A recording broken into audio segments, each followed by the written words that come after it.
এটা হাসির কথা না। তুই কে, কই থেকে আসছিস? আমার তো কোনো সন্তানই নাই। আম্মা চান, আপনি তো আমাকে চান, আপনি আমাকে একটা আমল দেন, একটা আমল দিলে আমি কনফার্ম জান্নাতি হয়ে যাব। মা বলবে তুই কে, কই থেকে আসছিস তুই, তোকে তো আমি চিনি না, বের হয়ে যা। বাবা, মা, সন্তান, বউ কেউ দিবে না। হতাশ হয়ে চুপচাপ দুই হাত বেঁধে চুপ করে বসে থাকবে, হতাশ। একটা আমল কেউ দিল না। একজন যুবক দৌড় দিয়ে আসবে, এই ভাই তোমার কি হয়েছে, কি সমস্যা তোমার? Why you are so depressed man, তুমি হতাশ কেন, কি হয়েছে আমাকে বলো। বলবে ভাইজান আজকে সব ঠিকঠাক, জাস্ট একটা আমল হলেই জান্নাতি, কেউ দিচ্ছে না একটা আমল।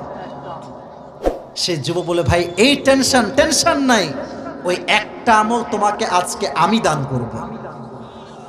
সুবহানাল্লাহ, জোরে পড়তে পারলেন না আপনারা?